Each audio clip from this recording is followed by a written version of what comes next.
3 years after Super Typhoon Yolanda devastated eastern and central Visayas, funds worth billions have yet to be released for the survivors' new homes. Senator Loren Legarda said Congress allotted 25.6 billion pesos as housing assistance for Yolanda victims under 2016 of the National Housing Authority budget. But the Aquino government failed to release 20.7 billion pesos as of June this year. Legarda expressed hope that the construction of permanent shelter for the intended recipients be fast-tracked to bring renewed hope to those who survived the strongest storm to hit the land. Aside from the NHA budget, Legarda also mentioned that the National Disaster Risk Reduction and Management Fund was allotted 18.896 billion pesos, but 18.433 billion pesos remain unreleased as of September 30. Samantala nakuna ng UNTV drone ang ilang permanent housing unit sa Tacloban City na hanggang ngayon ay hindi pa rin tapos itayo. 3 taon na makalipas ang pananalasa ng Super Typhoon Yolanda. Narito ang hato na balita ni Jeneline Gakit. 8 ngayong Nobyembre ay gugunitain ng mga taga-Tacloban City ang trahedyang sinapit matapos manalasa ang bagyong Yolanda. Bagaman 3 taon na ang nakalipas mula nang bayuhin ng malakas na bagyo ang lungsod, bakas pa rin ang iniwang pinsala ng kalamidad. Sa paglilibot ng UNTV News and Rescue Team sa lugar, napag-alaman na marami pa ring residente ang hindi pa nakakalipat sa permanent shelters dahil hindi pa nakokumpleto ang mga proyekto. Sa ulat ng City Housing Department, mahigit 2,000 pamilya pa lang ang naililipat sa mga permanenteng pabahay. Sa footage ng UNTV drone, makikita ang mga housing unit na hindi pa kompletong istruktura, partikular sa Ridgeview Park 1 and 2 sa Barangay Cabalawan. 2,000 units ang planong itayo ng City Housing Department sa site, ngunit 989 na pamilya pa lamang ang nakakalipat dito. Ang mga nakompleto namang shelters ay hindi pa maaaring tirhan hanggat hindi inirekomenda for occupancy ng City Engineering's Office. Sa tala ng lokal na pamalaan, mahigit 200 pamilya pa ang nananatili sa temporary shelters habang marami pa ang mga nakatira sa danger zones. Our major problem, I think, for Tacloban now is moving these people living in the danger zones doon sa safe area. Kaya nga talagang tinutukan namin yung tubig. Para talagang yung basic services, magkaroon sila at para ma-move sila doon sa kanilang dapat tirahan. Target ng pamalaan na mailipat sa mas ligtas sa lugar hanggang 2018 ang mahigit sa 16,000 pamilya na nakatira sa coastal areas. Jeneline Gakit, UNTV News and Rescue, Tacloban, Leyte. After the fact, hordes of victims of the world's worst and most powerful typhoon ever still cry out for help and justice. This displaced and destitute lot are not from ground zero, but from less publicized places in the Visayas, also devastated by Yolanda's wrath. The details on this report from Kirby Cristobal. They lit candles and painted their feast red. This is the way the Philippine Movement for Climate Justice, together with other protesters, expressed their support to the victims of Super Typhoon Yolanda. In commemoration of its 3rd anniversary, the group marched along Moraita towards Mendiola Peace Arc to seek President Rodrigo Duterte's help for our kababayans who still don't have permanent shelters after the onslaught of Yolanda. At kaya kami nandito para igiit at manawagan sa Pangulong Duterte na tugunan yung hustisya na ito. Una, sa paghingi ng accountability sa nakaraang administrasyon at sa lahat ng opisyales na nagwaldas ng pera na dapat napunta sa mamamayan. Pangalawa, isang programa na tutugon sa pangangailangan ngayon ng mamamayan. At alam namin na hinahanapan ito ng paraan, pero ito ay kumbaga continuing na inhustisya sa ating mga kapatid na mamamayan na nasalanta ng Yolanda. According to data collected by PMCJ, there are still no occupied housing projects in the areas of MacArthur, Mayorga, Tolosa, Salcedo, and Basay Samar because most of the constructed housing areas are located in Tacloban City. Arances reiterates the movement and other groups will continuously fight and support all the victims of Super Typhoon until they achieve justice and their primary needs. Sa bahagi namin sa PMCJ, ganun din sa iba't ibang organisasyon na nandito, Freedom from Death Coalition, ang Action Klima, ay simula 2013 magpahanggang ngayon ay patuloy ang suportang ibinibigay namin sa mga kapatid namin, mga kasamahan namin sa organisasyon na nasalanta ng bagyo. Patuloy yon kasama ang Caritas at ang CBC Pinasa. Meanwhile, Manila Police District strictly monitors and provided security to the rallyists and civilians until the end of the program. They also manage the safety of everyone along Mendiola. Aside from Manila, similar mass action by other members of the same group were held in Tacloban and Cebu.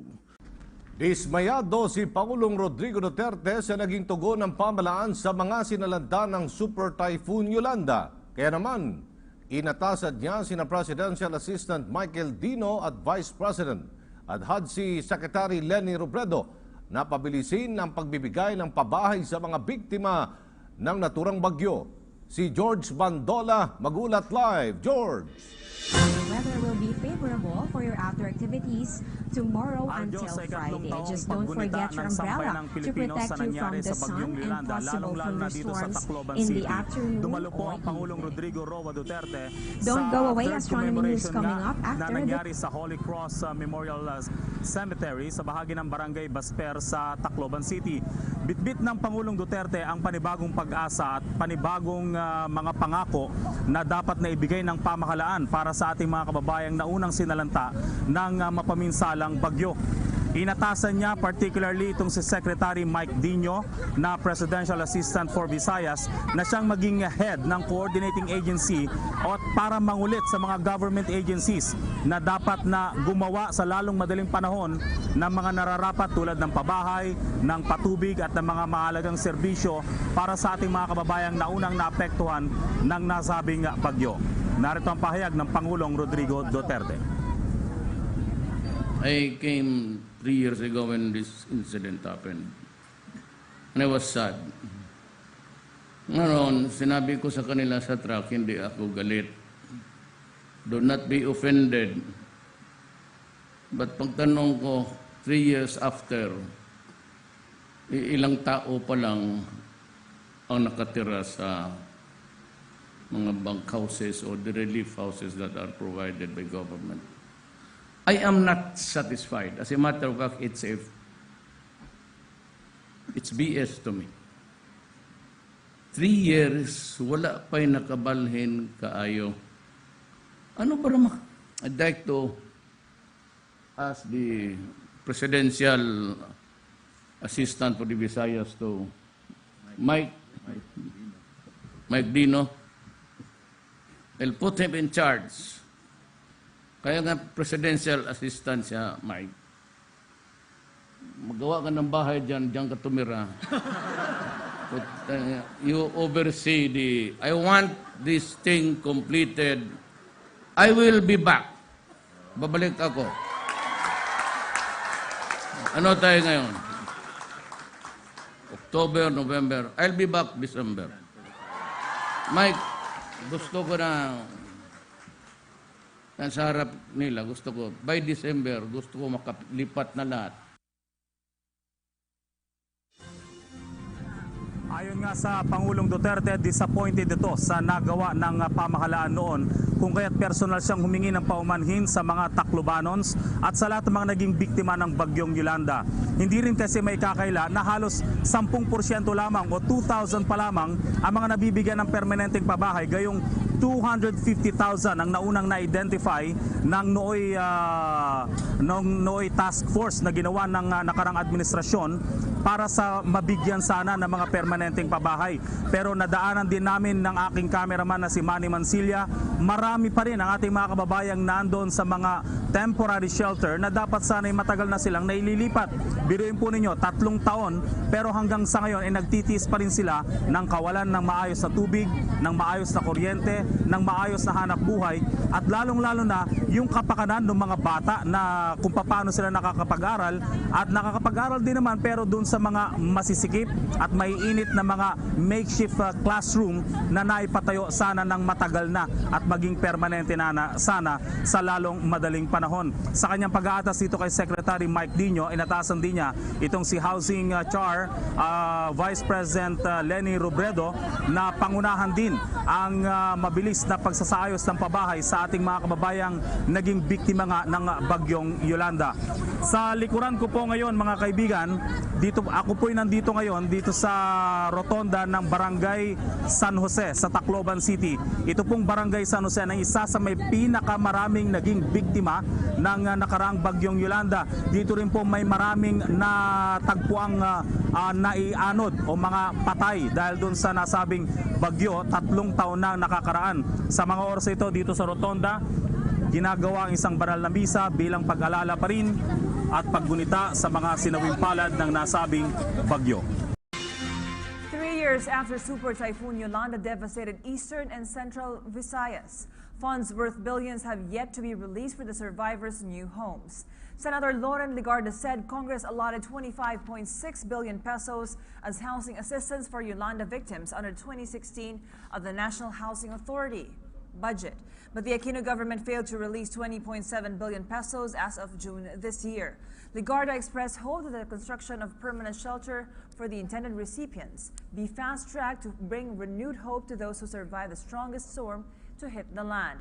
Aside from the NHA budget, Legarda also mentioned that the National Disaster Risk Reduction and Management Fund was allotted 18.896 billion pesos, but 18.433 billion pesos remain unreleased as of September 30. Samantala nakuna ng UNTV drone ang ilang permanent housing unit sa Tacloban City na hanggang ngayon ay hindi pa rin tapos itayo 3 taon na makalipas ang pananalasa ng Super Typhoon Yolanda. Narito ang hataw na balita ni Jeneline Gakit. 8 ngayong Nobyembre ay gugunitain ng mga taga-Tacloban City ang trahedyang sinapit matapos manalasa ang bagyong Yolanda. Bagaman 3 taon na ang nakalipas mula nang bayuhin ng malakas na bagyo ang lungsod, bakas pa rin ang iniwang pinsala ng kalamidad. Sa paglilibot ng UNTV News and Rescue Team sa lugar, napag-alaman na marami pa ring residente ang hindi pa nakakalipat sa permanent shelters dahil hindi pa nakokumpleto ang mga proyekto. Sa ulat ng City Housing Department, mahigit 2,000 pamilya pa lang ang naililipat sa mga permanenteng pabahay. Sa footage ng UNTV drone, makikita ang mga housing unit na hindi pa kompletong istruktura, partikular sa Ridgeview Park 1 and 2 sa Barangay Cabalawan. 2,000 units ang planong itayo ng City Housing Department sa site, ngunit 989 na pamilya pa lamang ang nakakalipat dito. Ang mga nakompleto namang shelters ay hindi pa maaaring tirhan hanggat hindi inirekomenda for occupancy ng City Engineering's Office. Sa tala ng lokal na pamalaan, mahigit 200 pamilya pa ang nananatili sa temporary shelters habang marami pa ang mga nakatira sa danger zones. Our major problem, I think, for Tacloban now is moving these people living in the danger zones doon sa safe area. Kaya nga talagang tinututukan namin yung tubig. Para talagang yung basic services, magkaroon sila at para ma-move sila doon sa kanilang dapat tirahan. Target ng pamalaan na mailipat sa mas ligtas sa lugar hanggang 2018 ang mahigit sa 16,000 pamilya na nakatira sa coastal areas. Jeneline Gakit, UNTV News and Rescue, Tacloban, Leyte. After the fact, hordes of victims of the world's worst and most powerful typhoon ever still cry out for help and justice. This displaced and destitute lot are not from ground zero, but from less publicized places in the Visayas, also devastated by Yolanda's wrath. The details in this report from Kirby Cristobal. They lit candles and painted their feast red. This is the way the Philippine Movement for Climate Justice, together with other protesters, expressed their support to the victims of Super Typhoon Yolanda. In commemoration of its 3rd anniversary, the group marched along Moraita towards Mendiola Peace Arc to seek President Rodrigo Duterte's help for our kababayans who still don't have permanent shelters after the onslaught of Yolanda. At kaya kami nandito para igiit at at manawagan sa Pangulong Duterte na tugunan yung hustisya na ito. Una, sa paghingi ng accountability sa nakaraang administrasyon at sa lahat ng opisyales na nagwaldas ng pera na dapat napunta sa mamamayan.